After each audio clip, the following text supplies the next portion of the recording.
SS, saya izin bertanya dulu bang sebelumnya bang, abang dari agama mana ya bang ya? Saya Nasrani. Nasrani. Iya. Dan dalam pandangan abang sendiri saat ini Yesus itu kondisinya bagaimana bang dalam pandangan abang bang? Lah kalau kondisinya saya nggak tahu, nggak pernah ketemu. Maksud saya posisinya bang, posisinya abangku, Oh, kedudukannya gitu ya? kedudukannya.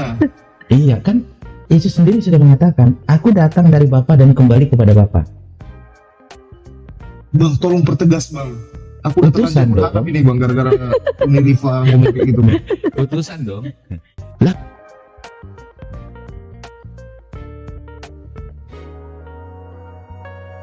Kok sekarang kok malah ada yang bilang lagi Yesus itu adalah Allah? Ya bagi mereka saya hormatilah, saya hargai pemahaman itu ya. Saya juga tidak mau memaksakan gitu.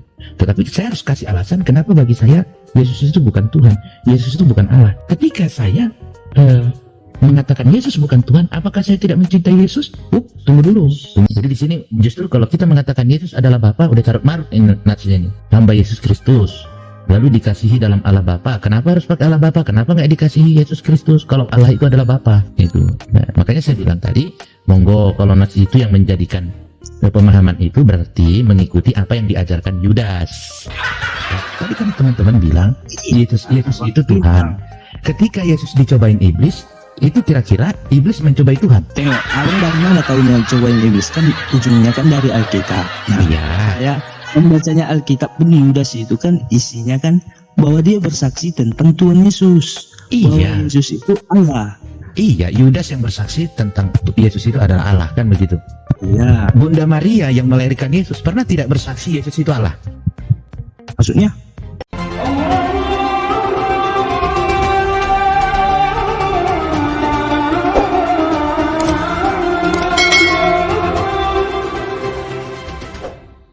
Assalamualaikum warahmatullahi wabarakatuh. Bismillahirrahmanirrahim. Alhamdulillahirrabbilalamin. Asyhadu an la ilaha illallah wa asyhadu anna Muhammadar Rasulullah. Rabbi shrah li sadri wa yassir li amri wahlul 'uqdatam min lisani yafqahu qawli. Amma ba'd. Sahabat Fakta Islam TV, kali ini saya review perdebatan luar biasa dahsyat. Sangat menegangkan terutama bagi saudaraku Oten ya. Ini penuh pembelajaran teologi sahabat. Logika berkeyakinannya bagus sekali dipaparkan, namun tentu saja super kocak, dan ini yang bikin saya pengen nyimak ulang dan ulang lagi ya, karena memang ini perdebatan yang sangat fenomenal antar sesama Kristen sahabat ya, namun mereka berbeda keyakinan dalam mengimani Yesus. Nah ini sangat bagus sekali antara yang percaya Yesus sebagai Tuhan dan yang menolak ketuhanan Yesus pada sama-sama Kristiani ya. Ini bagus sekali disimak sahabat. Tentu dan yang menegangkan adalah di akhir-akhirnya endingnya juga luar biasa, kerusuhan terlucu menurut saya ya. Jadi jangan lewatkan ya sahabat. Dan bintangnya tentu saja seperti yang sudah saya tayangkan di thumbnail, si orang Nasrani, Pak pengacara, praktisi hukum, advokat ya, aktivis anti korupsi pula ya. Putra Batak yang kata-katanya lembut bak salju, namun tajamnya setajam silet ya. Ini dia Bobson Samsir ya, beliau sarjana hukum yang memiliki banyak fans juga ternyata ya dari kalangan muslim. Tapi sekali lagi ya sahabat, saya perlu perjelas di sini Pak Bobson ini seorang Kristiani, bukan muslim. Ya supaya nggak salah paham ya. Jadi buat saudaraku yang Kristiani menyimak, jangan salah persepsi. Yang berbicara ini seorang Kristiani. Ya walaupun karakter pembicaraannya mirip-mirip muslim ya. Bahkan saya menilai sepertinya sudah muslim gitu. Tapi beliau masih seorang Kristiani. Jadi kalau Anda nggak setuju dengan argumentasi beliau ya silahkan berurusan dengan beliau. Ya karena beliau seorang Kristiani. Nah ini sangat saya rekom sahabat, simak sampai selesai, jangan di skip, sekali lagi jangan di skip. Ini pembelajaran luar biasa dari seorang yang menurut saya kecerdasannya di atas standar rata-rata, Bobson Samsir sang pengacara. Namun tentu saja jangan lupa ya, bagi yang belum subscribe, sahabat bagi yang belum subscribe silakan tekan tombol subscribe sekarang juga.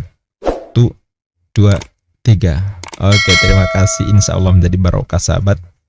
Langsung saja dengan kecepatan 1500 km per jam, ini dia perdebatan paling hot minggu ini. SS, saya izin bertanya dulu bang sebelumnya bang, abang dari agama mana ya bang ya? Saya Nasrani. Nasrani. Iya. Dan dalam pandangan abang sendiri saat ini Yesus itu kondisinya bagaimana bang dalam pandangan abang bang? Lah kalau kondisinya saya nggak tahu, nggak pernah ketemu. Maksud saya posisinya bang, posisinya abang tuh, Oh, kedudukannya gitu ya. kedudukannya. Iya kan, Yesus sendiri sudah mengatakan, aku datang dari Bapa dan kembali kepada Bapa. Bang tolong pertegas bang. Aku udah Utusan, terlanjur dong. berharap ini bang gara-gara Uni Rifa ngomong kayak gitu bang. Utusan dong. Utusan. Oh iya dong. Masya Allah. Kok astagfirullah. Akhirnya astagfirullah aku ya kak ya.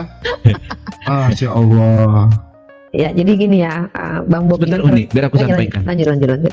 Yesus sendiri bilang apa? Aku datang bukan untuk meniadakan hukum Taurat, ya. Tapi menyempurnakan ya, memperbaharui, memperbaiki apa yang keliru. Aku datang bukan untuk merubah. Berarti kedatangan Yesus itu membawa sesuatu dong. Ya. Artinya apa? Dia datang dengan membawa sesuatu. Orang yang membawa sesuatu itu ya di zaman modern sekarang inilah gitu ya. Kurir ya, COD, APD gitu ya pokoknya. Dia kan itu utusan ya. Diutus, bawa ini gitu, sampaikan ke sana. Gitu loh. Kalau seperti pemahaman teman-teman saudara kita yang lain, saya coba untuk menjelma ke dalam pemahaman itu, masuk ke dalam pemahaman itu. Kalau Yesus itu Tuhan, ngapain dia tegaskan ke orang-orang, aku datang bukan untuk merubah hukum Taurat. Lah hukum Taurat itu dari Tuhan, ngapain dia konfirmasi ulang? Kan begitu. Sebenarnya kalau Yesus itu Tuhan, hukum Taurat itu kan milik dia. Ngapain dia menunjukkan ada sesuatu yang dia bawa bukan dari hukum Taurat yang terlebih dahulu disampaikan. Kalau Yesus itu Tuhan, ya cabut aja hukum Taurat, buat hukum baru, kira-kira begitu ya. Karena kan dia yang punya gitu loh. Oke, satu poin sudah kita pegang. Yesus adalah utusan Tuhan, utusan Allah menurut Pak Bob ini. Jadi sama deh keyakinannya dengan Muslim. Begitu juga yang tertulis dalam kesaksian Yesus di Bible, di Perjanjian Baru. Kita bisa baca di Yohanes 17 ayat 3, 17 ayat 8, 5:30, 12:49 dan lain-lainnya. Masih banyak lagi. Tegas, Yesus adalah utusan Allah. Lanjut di poin berikutnya.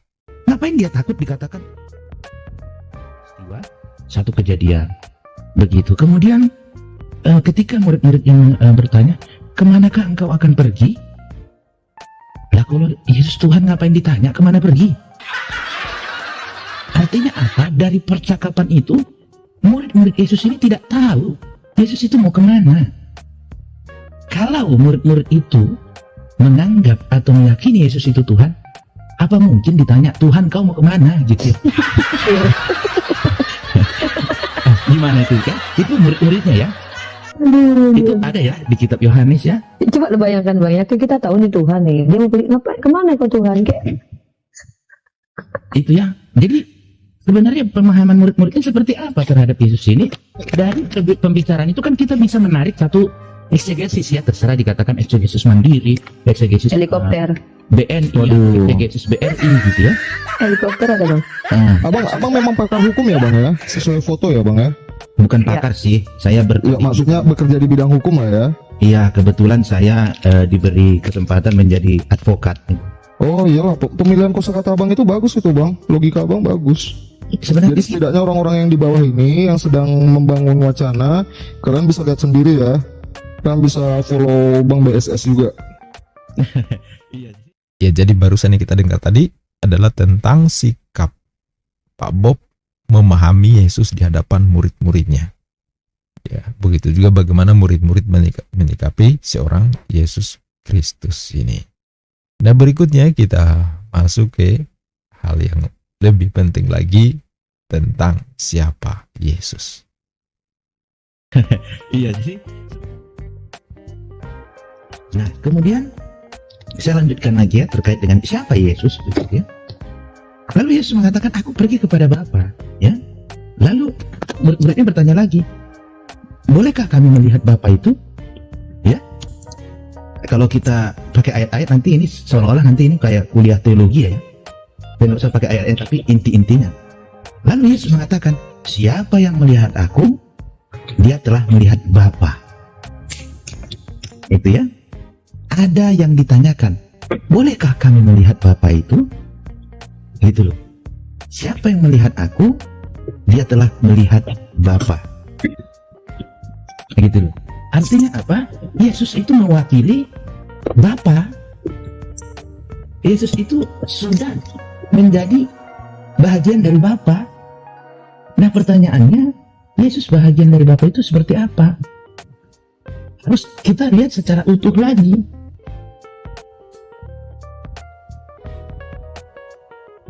Berikutnya poin tentang mukjizat. Kalau dalam Islam, mukjizat itu clear bahwa ketika Yesus bermukjizat, Nabi Isa alaihissalam bermukjizat, berarti dia seorang nabi, karena setiap nabi itu dibekali oleh Tuhan dengan mukjizat. Supaya apa? Supaya umatnya percaya dia memiliki tanda luar biasa yang ditunjukkan kepada umatnya, sehingga umatnya percaya bahwa ini bukan manusia biasa tapi umat pilihan yang diutus Allah kepada kita. Seperti itu. Ketika Yesus diutus kepada Bani Israel, kemudian dibekali mukjizat, maka Yesus adalah seorang nabi. Tidak mungkin bermukjizat itu adalah Tuhan, karena Tuhan memberikan mukjizat, bukan Tuhan itu sendiri yang bermukjizat. Seperti itu. Tapi bagaimana Pak Bob itu memandang mukjizat yang ditunjukkan oleh Yesus? Mari kita simak berikut ini.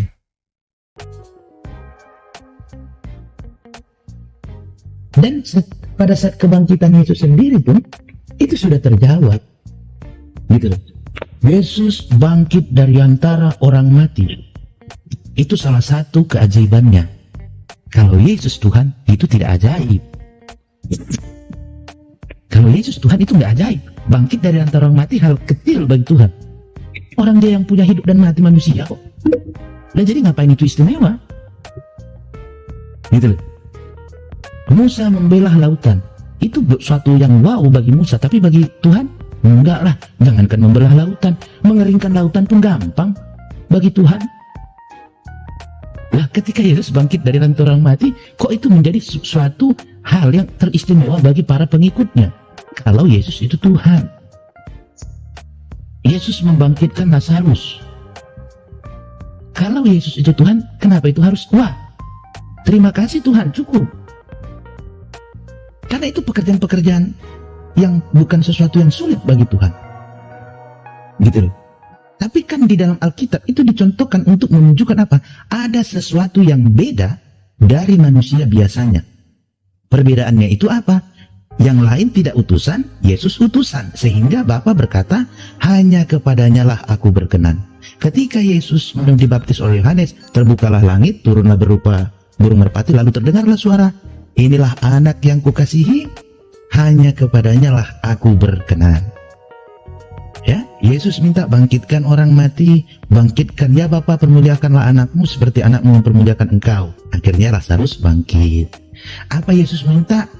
Terjadi. Orang buta melihat, orang lumpuh berjalan. Yesus pernah nggak bilang, itulah kehebatanku? Enggak. Itulah kesaktianku? Enggak. Sampai Imam Yahudi bertanya, dengan kuasa apakah engkau mengusir roh jahat itu? Apakah dengan kuasa Beelzebul? Ya, di situ Yesus katakan apa? Tidak. Pada saat itu Yesus melakukan semua itu dijawab oleh Yesus ketika dia mau bangkit naik ke surga itu. Apa dia jawab? Segala yang kukatakan adalah perkataan Bapakku, dan yang kulakukan adalah pekerjaan Bapakku. Clear. Yesus mengaku itu. Itu kan kiasan. Dia adalah Bapa, dan itu perkataan adalah Bapa. Seperti yang saya katakan tadi. Kalau memang Yesus adalah Bapa, ngapain dia konfirmasi bahwa semua yang dia lakukan itu bukan dari dirinya? Itu kan konfirmasi, itu penjelasan. Jangan kira aku yang hebat ya. Yang kukatakan itu perkataan Bapa, yang kulakukan itu pekerjaan Bapa. Jadi yang hebat Bapaknya, bukan aku. Itu loh. Ya, jadi apa yang dipahami oleh Pak Bob tentang posisi Yesus di hadapan Bapa, di hadapan Allah, sama seperti keyakinan kita Muslim. Nabi Isa alaihissalam seorang utusan Allah, sehingga ketika menunjukkan mukjizat, bukan Nabi Isa alaihissalam yang berkuasa, bukan Yesus Kristus yang berkuasa, tetapi itu adalah Tuhan, atau dalam iman Kristen adalah Bapa. Sedangkan Yesus Kristus hanya menunjukkan apa yang diberikan oleh Bapa. Dan itu diperkuat kalau kita baca di Yohanes 5:30, kemudian di Kisah Para Rasul 2 ayat 22 juga menjelaskan tentang itu. Penegasan tentang Yesus, kekuatannya, kekuasaannya itu tidak dari Yesus sendiri, tetapi dari Bapa yang mengutusnya. Cetar.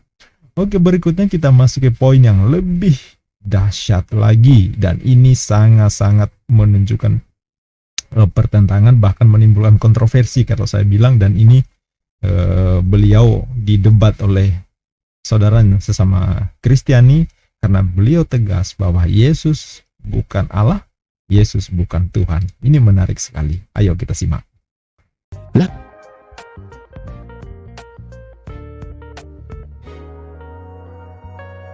Kok sekarang kok malah ada yang bilang lagi Yesus itu adalah Allah? Ya, bagi mereka saya hormatilah, saya hargai pemahaman itu ya. Saya juga tidak mau memaksakan gitu. Tetapi saya harus kasih alasan kenapa bagi saya Yesus itu bukan Tuhan, Yesus itu bukan Allah. Ketika saya mengatakan Yesus bukan Tuhan, apakah saya tidak mencintai Yesus? Tunggu dulu. Yesus mengkonfirmasi dan memastikan bahwa ketika kita mencintai Yesus, tandanya apa? Apa indikatornya kita mencintai Yesus? Yesus mengatakan, siapa yang melakukan perkataanku dan menjalankan perintahku, dialah yang mencintai aku. Itulah orang yang mencintai Yesus. Lakukan apa perkataan Yesus, lakukan perintahnya.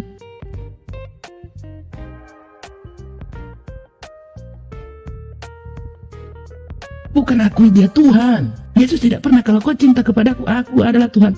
Sembahlah aku, akui aku tidak. Gitu loh. Itu semua terkonfirmasi dari Alkitab. Tapi kalau sudah kita memahaminya dari doktrin, yaitu tadi, ketika itu menjadi doktrin, wah enggak dong, wah ini dong, ya doktrin silakan, gitu loh. Tetapi kalau kita mau mencari dengan terlepas dari doktrin itu tadi, dogma itu tadi, pengajaran itu tadi, ya saya secara pribadi seperti tadi itu argumentasi dari saya begitu. Karena kalau dikatakan apakah Yesus itu ada sejak awal mula, ya dia sudah ada. Kalau bagi saya tidak. Yesus itu ada sejak di kandungan Bunda Maria. Karena yang disebut Yesus itu adalah manusianya. Nah, manusia itu ada sejak di kandungan. Ketika malaikat Gabriel bertemu dengan Yusuf, ketika Yusuf ingin meninggalkan Maria, lalu mengkonfirmasi, hei, anak yang ada di kandungannya itu dari Roh Kudus, berilah namanya Immanuel. Gitu loh.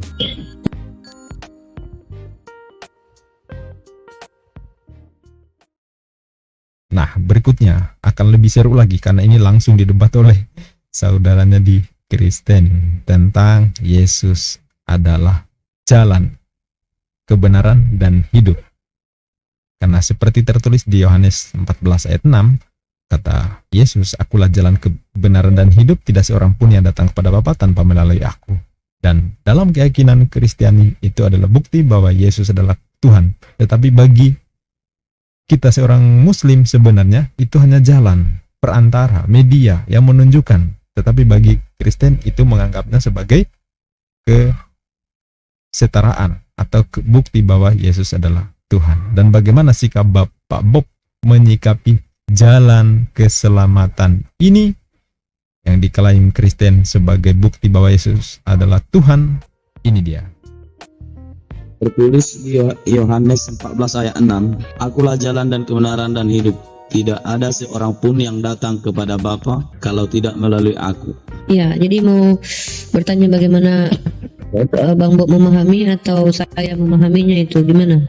Iya, Bang Bob. Itu. Bang Bob mau menjawab atau saya yang menjawab? Bang Bob? Saya dulu ya. Silakan Bang Bob. Waktu dan tempat Bang Bob. Iya, justru ayat itu mengkonfirmasi, akulah jalan, kebenaran, dan hidup. Tidak ada yang datang kepada Bapa tanpa melalui aku. Ya, Tuhan itu bukan jalan. Kalau kita menganggap atau bagi kita Tuhan adalah jalan, lalu tujuan siapa? Tuhan itu bukan jalan. Iya, kenapa Tuhan itu bukan jalan? Padahal ada tertulis di Yohanes 14 ayat 6, akulah jalan dan kebenaran. Iya, berarti Yesus jalan, bukan tujuan. Sementara Tuhan itu tujuan kita. Itu kan, Tuhan itu tujuan kita, bukan jalan. Kalau Tuhan itu hanya jalan, lalu siapa ya tujuan kita? Itu kan jalan satu-satunya jalan ke surga, hanya melalui Yesus. Iya, memang dia menyampaikan begitu. Dia menyampaikan, karena apa? Pada saat itu dia meluruskan, menyampaikan perkataan Bapa, melakukan perbuatan Bapa, pekerjaan Bapa. Tentu dia berkatakan gitu. Karena itu yang diperintahkan kepada dia. Gak mungkin dia lari dari perintah, dari apa yang disampaikan. Ya, Yesus sendiri mengatakan, inilah hidup yang kekal itu apa? Itu loh. Ya, Yohanes Menyembah 17 ayat 3. satu-satunya Tuhan dan mengenal aku yang diutus. Itu loh. Jadi intinya gimana itu apanya? Yesus itu adalah jalan. Tidak ada yang tidak ada yang datang sampai kepada Bapa tanpa melalui aku, kan? Ya, Bapak itu menurut Bapak apa itu namanya? Ya Allah Abraham. Kalau menurut aku Bapak itu adalah surga. Hehehe.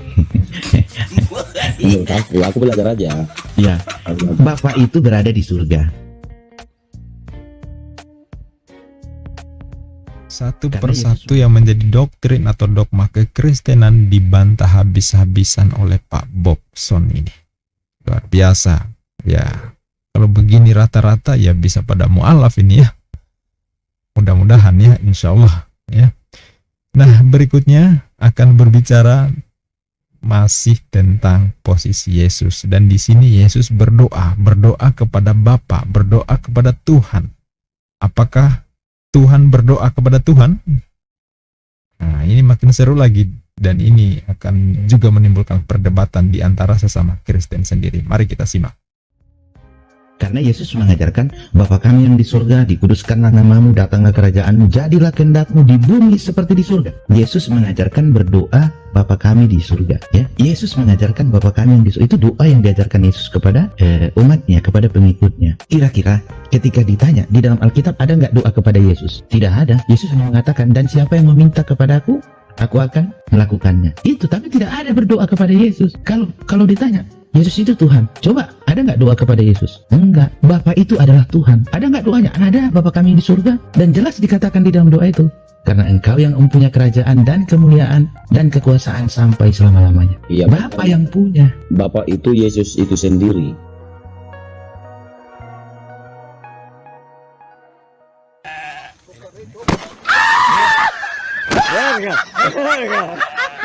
Itu kita yang menafsirkan. Soalnya Yesus itu kan manusia biasa tapi yang suci, makanya bisa menebus dosa manusia. Yang menebus dosa siapa? Yesus atau Bapa? Yesus sendiri lah yang disalibkan. Kapan Yesus menebus dosa?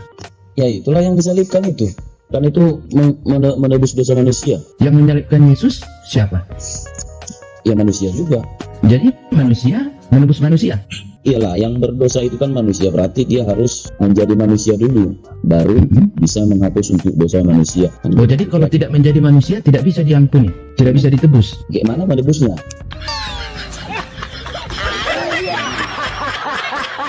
Loh, kok kayak mana menebusnya? Ya Allah itu bisa menebus dosa manusia, suka-suka Allah dong. Nggak perlu pakai syarat harus jadi manusia dulu, harus jadi salib dulu, harus disiksa dulu, harus di ini.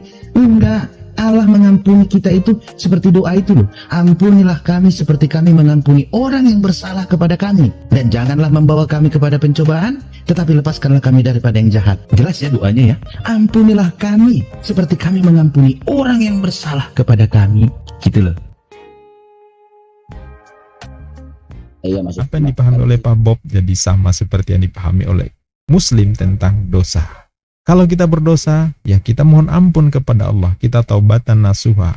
Ya, kita tidak mengulanginya lagi. Kita mengiringi perbuatan yang buruk, perbuatan melanggar menjadi perbuatan baik, perbuatan ketaatan kepada Tuhan. Sehingga kita layak mendapat pengampunan tanpa harus Tuhan sendiri yang harus dimatiin hanya untuk menebus dosa. Tuhan Maha Kuasa mengampuni tanpa harus Tuhan sendiri harus menderita. Ya, mosok manusia yang berdosa kok Tuhan yang harus mengalami hukuman mati. Itu sangat rasional dan lebih mengenaskan lagi yang membuat skenario kematian Tuhan adalah Tuhan itu sendiri. Ini makin tidak rasional menurut saya. Ternyata Pak Bob juga seperti itu keyakinannya. Oke, kita lanjut. Iya, maksud kan di situ udah betul, tidak ada sekalipun kita berdoa kepada Allah Bapa. Berarti itu tidak sampai kalau Kenapa tidak nggak sampai? aku kan gitu. Nah, ya orang yang mengajarkan doanya Yesus, gimana kita nggak melalui Yesus? Ya pasti kita berdoa karena diajarkan Yesus lah. Kan yang mengajari doa itu kan Yesus. Iya betul, tapi Nah terus kita berdoa karena diajari Yesus, ya tentu sampai kepada Bapa. Kan jalannya kan Yesus. iya maksudku, iya betul, jalannya Yesus. Nah itu dia. Artinya apa? Kita tahu berdoa karena Yesus. Doa Bapa kami itu kita tahunya itu karena Yesus kan. Itulah jalan. Iya, Yesus kan setara dengan Allah. Oh tidak, siapa bilang setara?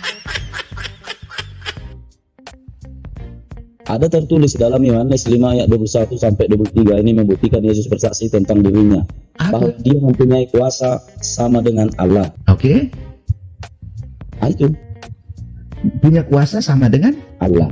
kuasa Yesus datang dari mana? Ya, ini aku hanya dalam Yohanes 5 ayat 21 sampai 23. Ini membuktikan Yesus bersaksi tentang dirinya bahwa dia mempunyai kuasa sama dengan Allah. Sama. Sepertinya yang mendebat Pak Bob ini Kristen yang berhenti di ayat 5:20 Yohanes ya. Yohanes 5:20, Yohanes 5:21. Tapi bacaan ayatnya sepertinya kurang panjang. Harusnya lanjut ke Yohanes 5:30. Di sana jelas bahwa Yesus menyatakan dirinya tidak dapat berbuat apa-apa atas dirinya sendiri. Jadi segala kekuasaan Yesus bukan dari diri Yesus sendiri, tapi dari Bapa. Itu bisa dipertegas lagi, silakan baca di Yohanes 12:49. Ya, tentang perkataan Yesus, itu bukan maunya Yesus sendiri, tetapi atas perintah Bapa. Ya, sangat jelas sebenarnya. Sebenarnya bagi saya, Yohanes 12:49, Yohanes 17 ayat 3 dan 17 ayat 8, dan Yohanes 5:30 udah selesai sebenarnya. Kalau ayat itu betul-betul dipahami, ya saya kira rata-rata udah pada mau mualaf deh ya. Oke, kita lanjut di babak terakhir, babak rusuh. Dengan Allah. Sama, semua punya kuasa juga. Musa punya kuasa, punya. Yes, semua nabi itu punya kuasa. Tapi kuasa itu dari mana? Dari Bapa. Karena jelas dikatakan di dalam doa tadi, yang punya kekuasaan itu sampai selama-lamanya cuma Bapa toh. Nggak ada yang lain. Disitulah Allah Maha Esa, Allah Maha segalanya. Tidak ada yang setara dengan Allah. Gitu. Bahkan Yesus berkata loh. Yesus berkata, bukan orang yang berseru-seru Tuhan, Tuhan kepadaku yang masuk ke dalam kerajaan surga, tetapi mereka yang melakukan kehendak Bapa.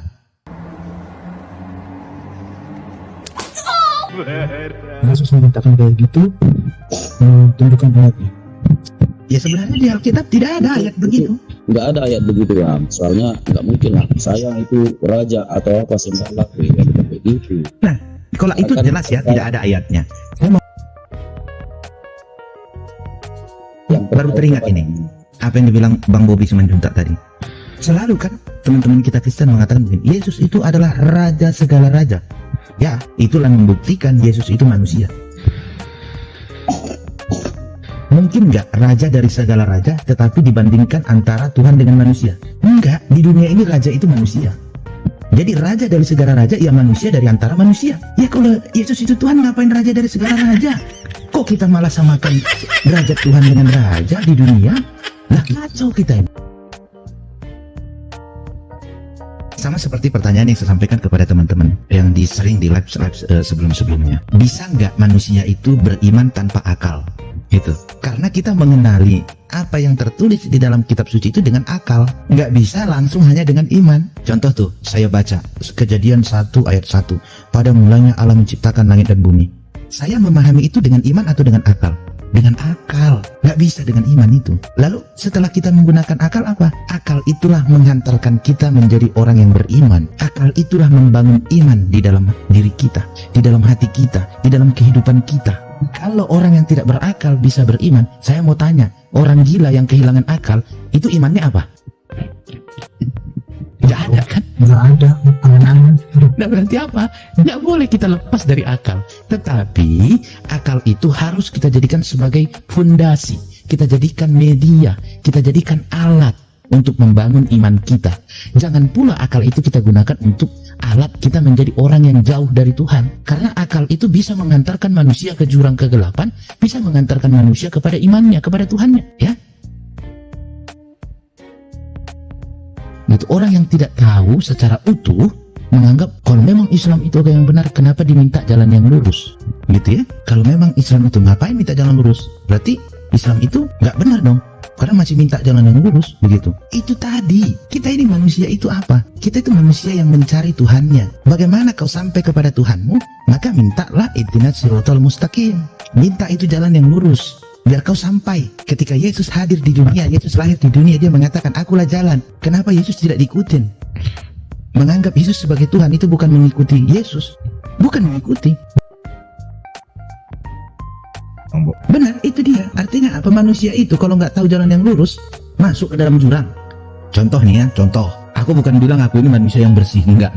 Aku juga manusia yang sedang belajar, terus belajar menjadi orang yang baik ya. Kita lihat cewek cantik ya, laki-laki lihat cewek cantik, melihat itu lalu menilai dia cantik, dia berkulit putih, berparas cantik, itu pakai akal kan? Ada dua yang muncul, satu otak ngeres, satu bersyukur kepada Tuhan, luar biasa ciptaannya Tuhan. Kenapa bisa ada dua yang muncul? Karena akal yang tidak di jalan yang lurus tadi, karena akal yang tidak dikembalikan kepada fitrahnya, kepada sang penciptanya. Itulah kalau akal dilepaskan dari iman. Makanya antara akal dan iman itu harus saling menopang, harus saling mengikat, saling berpelukan. Seperti Teletubbies berpelukan gitu. Kita lunakkan sedikit suasananya Bang Bob. Di bawah itu fans abang itu udah mulai banyak itu yang menyemangati Bang Bob itu Bang Bob. Halo, aku Nah, bisa oke, jadi Bang Siotang, silahkan Bang Siotang, jika ada yang ingin disampaikan, sampaikan dulu Bang Siotang. Bang Bob akan menanggapi ya Bang Siotang ya. Jadi aku menganggap Yesus itu Tuhan. Jadi ada Alkitab berkata, Yudas 1 ayat 25. Allah yang Esa juru selamat kita oleh Yesus Kristus Tuhan kita, bagi Dia adalah kemuliaan, kebesaran, kekuatan dan kuasa sebelum segala abad dan sekarang dan sampai selama-lamanya. Amin. Yudas 1 ayat 25. Bahwa Tuhan itu dalam nama Bapa dan Putra dan Roh Kudus, Tritunggal. Itu tanggapan saya, bahwa Yesus itu adalah Tuhan, bahwa lahir dari Bunda Maria yang diutus Tuhan. Karena manusia banyak melakukan dosa yang berat, makanya Yesus turun, yaitu kuasa Allah. Percaya nggak abang tadi Tritunggal itu nyata buat Tuhan Yesus Kristus? Oke Bang Siotang, silahkan. Bang Bob bisa tolong ditanggapi pertanyaan dari Bang Siotang tadi itu Bang Bob. Ya, itu harus ditanggapi ya. Betul, ada nafs itu. Yudas 1 ayat 25. Tapi lagi-lagi saya katakan, itulah kalau saya ya membaca Alkitab itu, karena dulu saya berpikirnya Alkitab itu isinya seperti Perjanjian Lama.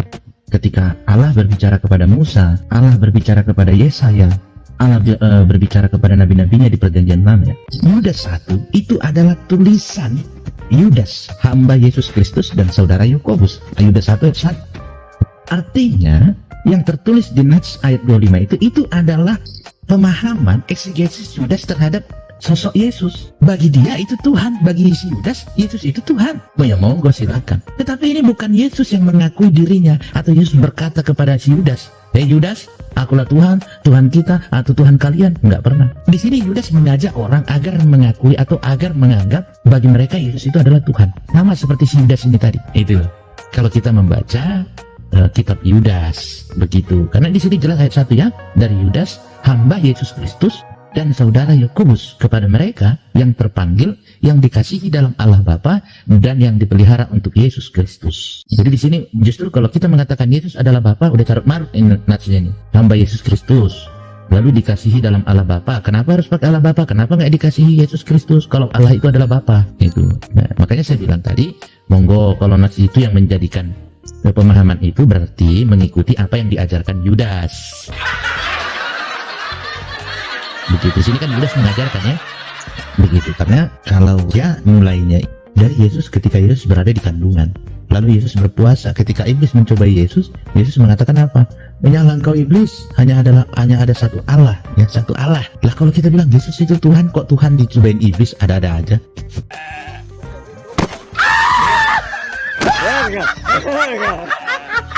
Allah dicobain iblis, hebat amat itu iblisnya, berani mencobai Allah.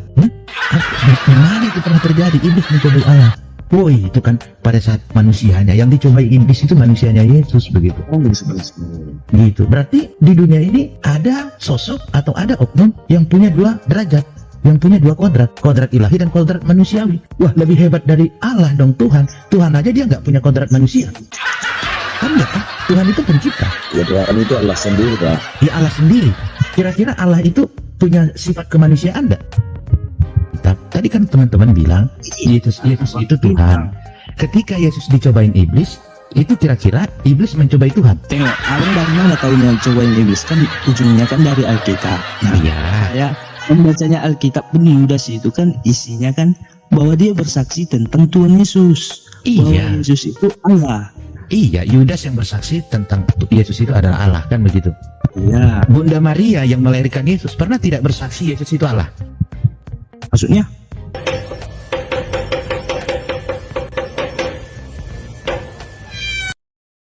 Yes, ini pernyataan dan pertanyaan favorit yang sangat saya suka karena logik ini juga sudah sering saya jawab di komentar-komentar Oten di channel ini, kemudian di beberapa video juga saya katakan itu, bahwa jika Yesus adalah Tuhan, harusnya orang atau manusia pertama yang menyembah Yesus adalah ibundanya sendiri, Bunda Maria, karena Bunda Maria orang yang paling dekat, Bunda Maria orang yang paling tahu siapa Yesus dibanding siapapun, yang menghamilkan, yang melahirkan, yang mengasuh Yesus, yang tahu dalam-dalamnya Yesus, Bunda Maria dibanding siapapun. Maka harusnya kalau Yesus itu Tuhan, maka yang paling pertama menyembah Yesus, mengakui ketuhanan Yesus adalah Bunda Maria. Apakah Bunda Maria mengakui ketuhanan Yesus? Melakukan seperti yang diajarkan Paulus di Roma 10 ayat 9? Yang saya pahami tidak. Saya tanyakan beberapa Kristen juga mengatakan, Bunda Maria bukan seorang yang Kristen. Hanya mereka mengatakan bahwa pengikut Kristus, tapi tidak ada satupun yang mengakui bahwa Bunda Maria masuk Kristen dan melakukan seperti yang diajarkan oleh Paulus dalam Roma 10 ayat 9. Jelas. Nah, ternyata pernyataan dan pertanyaan itu juga yang dikemukakan oleh Pak Bobson Samsir. Luar biasa. Ini kan Yudas. Yudas itu kan hamba Kristus, hamba Yesus ya. Hamba artinya orang yang membantu atau orang yang bersama Yesus ya. Katakanlah demikian. Tapi ya, karena Yesus dikandung dari rahim Maria, dilahirkan dari seorang perempuan bernama Maria, Maria yang melahirkan Yesus itu pernah tidak mengakui Yesus sebagai Tuhan.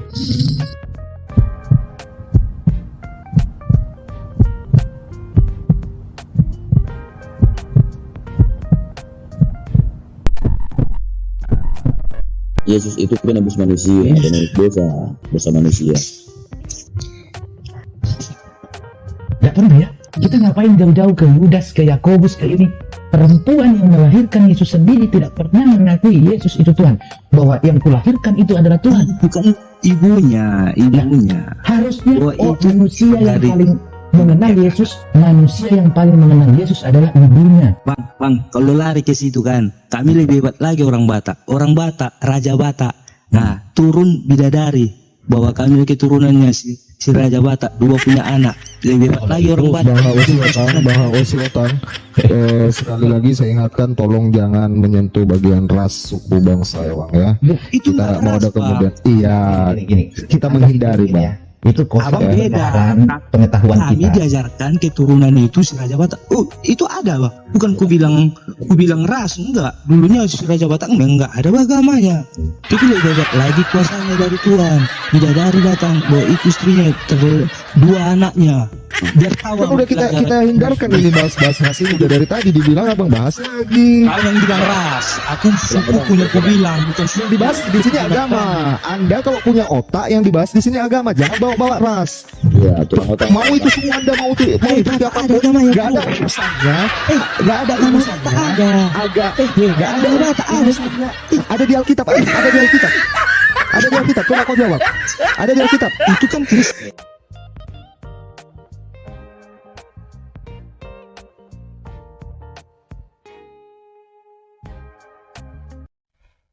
Demikian sahabat review saya kali ini di Fakta Islam TV. Semoga memberikan pencerahan baik saudaraku yang muslim maupun saudaraku yang Kristiani. apa yang disampaikan oleh Pak Bob mungkin berbeda dengan pakem pemahaman Kristen pada umumnya, tetapi itulah sebuah realita. Ya, adapun hal-hal yang kurang setuju atau tidak disetujui bahkan ditolak, silakan diskusikan dengan beliau. Ya, jangan persoalkan dengan kami, karena kami hanya menayangkan, kami hanya mengulas, tetapi intinya adalah apa yang disampaikan oleh beliau. Jangan lupa subscribe bagi yang belum subscribe, dukung terus channel ini. Mari kita sama-sama, saudaraku yang muslim, untuk membendung, untuk membentengi diri, untuk terus berjuang menghalau, menghadang anasir-anasir penyesatan, anasir-anasir pemurtatan yang gentayangan di sekitar kita. Jangan lupa subscribe bagi yang belum subscribe. Yang sudah subscribe, saya ucapkan terima kasih atas dukungannya, semoga menjadi barokah. Jangan lupa tanda loncengnya juga diaktifkan, kemudian di like, share ya, sampaikan ke sahabat kita di luar sana yang mungkin penting untuk menyimak video ini. Semoga ini menjadi amal dakwah bagi sahabat kita semua. Oke, terima kasih. Billahi taufik wal hidayah. Wassalamualaikum warahmatullahi wabarakatuh.